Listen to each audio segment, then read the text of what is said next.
అన్నం పెట్టేదా? ఏం కూర వేసేది? కూర ఏం కూర?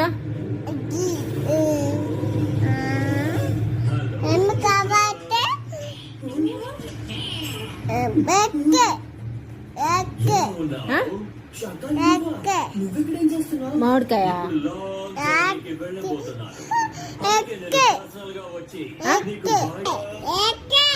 ఏకాయ అంటే